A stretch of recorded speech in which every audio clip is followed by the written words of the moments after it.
Hello বন্ধুরা, welcome to my channel. আজ হচ্ছে মঙ্গলবার, আর মঙ্গলবার সবাই নিরামিষ খায়, মানে আমার শ্বশুর শাশুড়ি, আমার হাজব্যান্ড সবাই নিরামিষ খায়, কিন্তু আমি খাই না। পাশের বাড়ির একজনের বার্থডে ছিল, তো সে আমার জন্য খাবার পাঠিয়েছিল। মাছের মাথা দিয়ে ডাল আর মাটন নিয়ে বসেছি।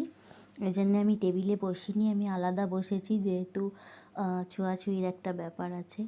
তো প্রথমেই দেখো মাছের ধনেপাতা বাটা দিয়ে খেয়ে নিলাম, এগুলো হলো নিরামিষ আইটেম। আর তারপর খাচ্ছি মাছের মাথায় ডাল আর বেগুন ভাজা, হেভি লাগে খেতে। তারপর নিরামিষে করেছিল আলু ভাজা, আলু ভাতে দিয়ে খেয়ে নিলাম।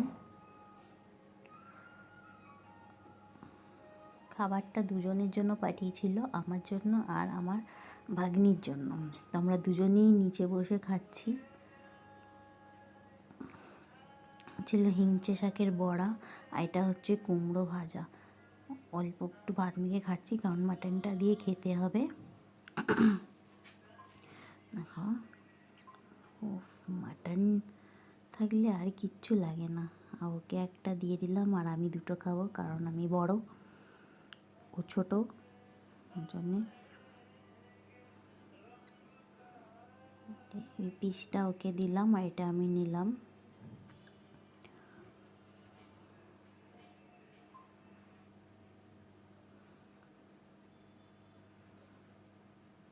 মাটনটা খেতে দারুণ হয়েছিল। তো চলো খাওয়া শুরু করি। এই দেখো, আর এই পিসটা দেখো, উফ, একদম মানে থল করছে, একদম চর্বি পিস, দারুণ লাগছিল খেতে, জিভে জল চলে আসছে আমার এখনও।